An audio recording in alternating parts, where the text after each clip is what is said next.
Bienvenue dans cette nouvelle vidéo dans laquelle on va voir ensemble quelles sont les 3 seules et uniques façons de gagner de l'argent en bourse. Donc je vous ai préparé quelques notes sur ce tableau blanc qu'on va regarder ensemble. Et voilà, en fait ce qui se passe aujourd'hui, c'est que quand on est investisseur, du moins quand on est un investisseur sérieux, on essaye de savoir quel va être le retour sur investissement de notre argent qu'on va investir dans une action d'entreprise ou dans d'autres choses, peu importe. Ici on parle de bourse, mais ça peut être tout et n'importe quoi.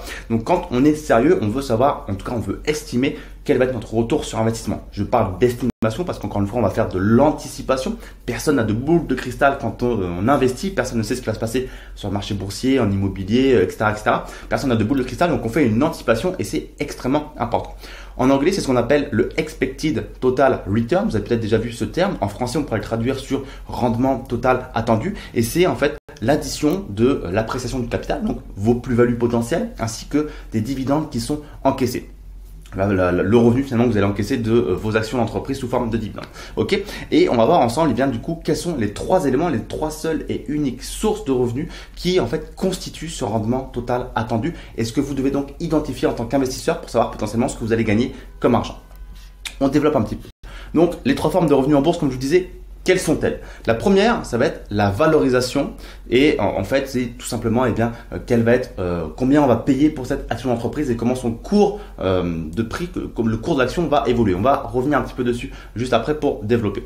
La deuxième forme de revenu, ça va être tout simplement le revenu, ce qu'on appelle en anglais l'income, donc c'est les dividendes que l'on va encaisser. Et la troisième forme de revenu, ça va être tout simplement la croissance, qu'on appelle en anglais growth, excusez-moi pour l'accent. Donc c'est tout simplement la croissance des bénéfices de l'entreprise.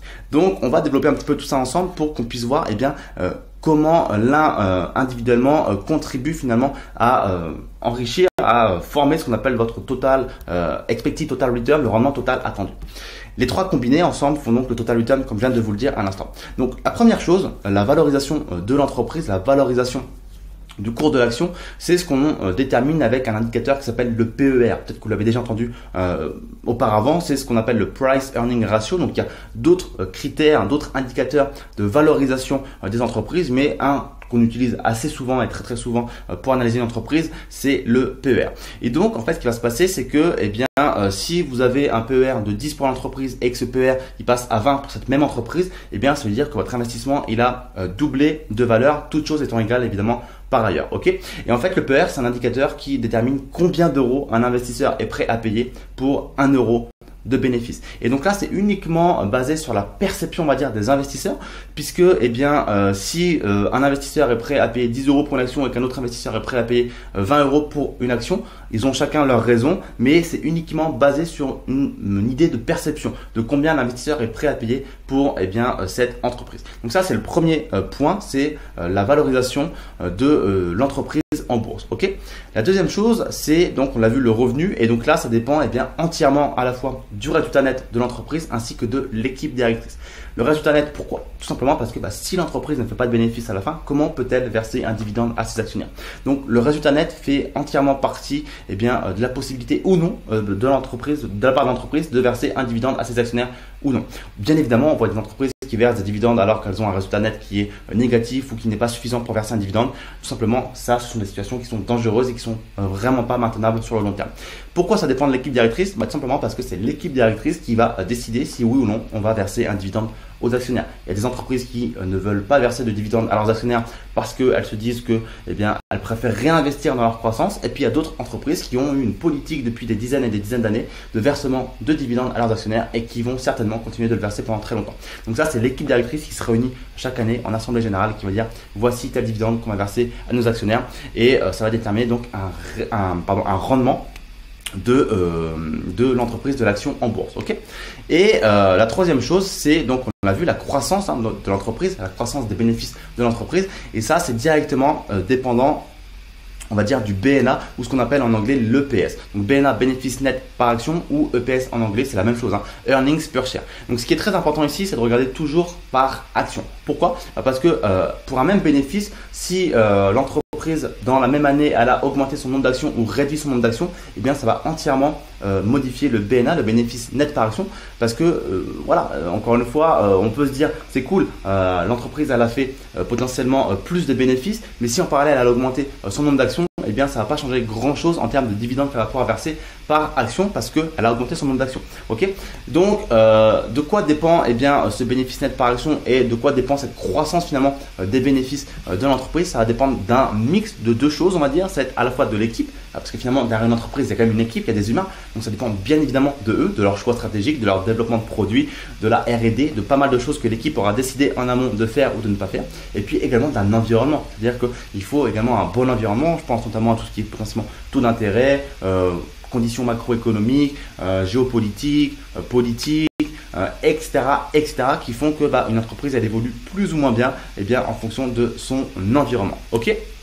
Et donc, comme je vous l'ai dit, l'ensemble de ces trois éléments, le 1 plus 2 plus le 3, ça forme le ETR, l'Expected Total Return, le total rendement attendu comme on l'a vu au tout début de cette vidéo, l'addition de la valorisation du revenu et de la croissance.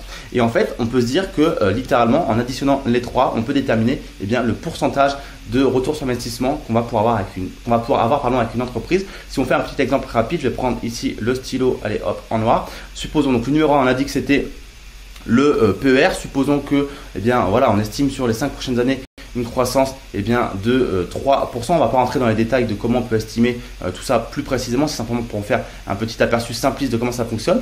Ensuite, on a en point numéro 2, on a vu ici le revenu. Donc supposons qu'on a un rendement du dividende de, je sais pas, on va dire 5%, une entreprise sympathique qui verse 5% de rentabilité sur dividende. Et puis supposons qu'on a une croissance des bénéfices de l'entreprise, du BNA, encore une fois c'est important de regarder par action ici, parce que comme ça prend bien en compte l'évolution du nombre d'actions potentiellement dans l'entreprise, parce qu'il y a des entreprises qui procèdent à des émissions d'actions et d'autres qui procèdent à des rachats d'actions, donc c'est pour ça qu'on regarde par action. Et supposons qu'on a une prévision d'augmentation du bénéfice net par action, on va dire, je sais pas, de 2% ici.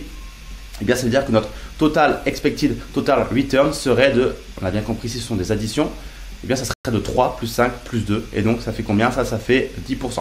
Donc en investissant dans cette action, on pourrait estimer une performance de 10% en ayant regardé ces trois indicateurs, le 1 plus le 2 plus le 3. Ok. Donc voilà, les puristes vont me dire immédiatement non mais Raphaël, c'est n'importe quoi ce que tu es en train de dire, c'est pas du tout précis. Encore une fois, on est sur une vidéo YouTube, on n'est pas dans une vidéo de formation extrêmement développée. Le but c'est simplement de vous montrer quelles sont les trois sources de revenus en tant qu'investisseur quand on investit dans une entreprise. Évidemment que malheureusement, voilà, je suis désolé de vous l'apprendre, mais c'est pas aussi simpliste que ça, puisque il y a plusieurs choses qu'on ne prend pas en compte dans ce genre de calcul. On ne prend pas en compte notamment le réinvestissement ou non des dividendes dans la performance, donc ça va fausser ces 10% là. On ne prend pas en compte également l'évolution du dividende. Si le dividende il augmente chaque année ou chaque trimestre, là également on ne l'a pas pris en compte. Donc ça va, en fait, il y a différents paramètres, je ne vais pas tous vous les citer, mais il y a différents paramètres qui vont faire en sorte que potentiellement on n'aura pas 10% de performance chaque année sur les 5 ans, mais on aura potentiellement 10,2% ou on aura peut-être 9,9%. Bref, si on fait vraiment le calcul, on va dire scientifique dans les règles de l'art d'un expected total return, un total rendement attendu, on ne tomberait pas forcément sur quelque chose d'aussi simpliste que ce que je viens de vous faire comme démonstration en prenant les chiffres tels que je vous les ai donnés ici. L'idée encore une fois c'est vraiment de faire une explication simpliste. Ici on est sur une vidéo YouTube, on n'est pas dans une vidéo de formation.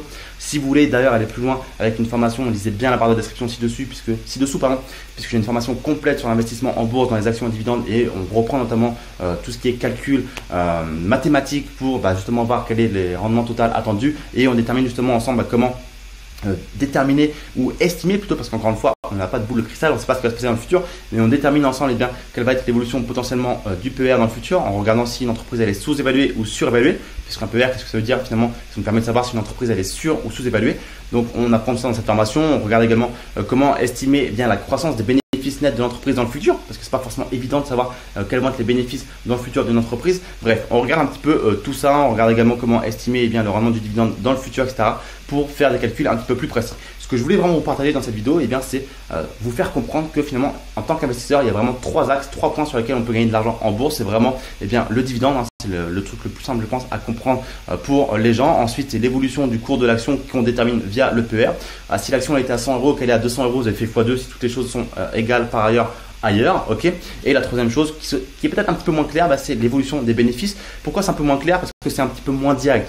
Ce qu'il faut comprendre, c'est que si l'entreprise elle a une croissance des bénéfices, c'est-à-dire que potentiellement ici ça va venir impacter les versements de dividendes. Si l'entreprise fait plus de bénéfices, elle peut se permettre de verser plus de dividendes à ses actionnaires. Donc c'est pour ça que c'est très important en tant qu'investisseur de suivre l'évolution des bénéfices de l'entreprise et d'estimer quels vont être potentiellement les bénéfices de l'entreprise dans le futur.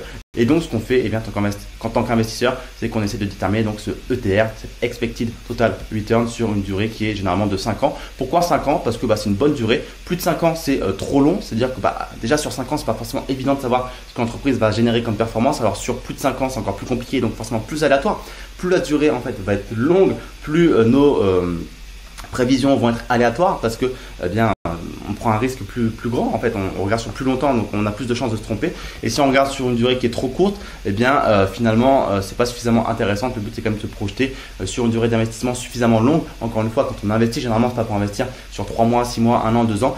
En tout cas, c'est ma vision des choses. J'investis sur le long terme. C'est pour ça que je regarde généralement sur 5 ans, et c'est ce qui est communément accepté dans le milieu de l'investissement. On va dire moyen terme, long terme. Tu vas regarder sur minimum 5 ans, tout en faisant des arbitrages, évidemment, réguliers de ton portefeuille, pour voir vis-à-vis de ce qu'on a projeté pour l'entreprise, si ça se passe réellement dans la réalité. Donc on arbitre, on surveille, on surveille son portefeuille, et on vérifie un petit peu tout ça chaque année, tous les 6 mois. Là, c'est vous qui voyez. Donc voilà ce que je pouvais vous dire concernant cette petite vidéo. J'espère que ça a été clair pour vous, j'espère que vous avez bien compris. S'il y a la moindre question, petit commentaire ci-dessous, j'y répondrai avec grand plaisir. Lisez bien la barre de la description également pour retrouver justement cette formation vidéo de plus de 100 vidéos, de 30 heures de formation, dans laquelle je vous partage vraiment tout ce que je connais sur l'investissement en bourse, dans des actions à dividendes sur le long terme.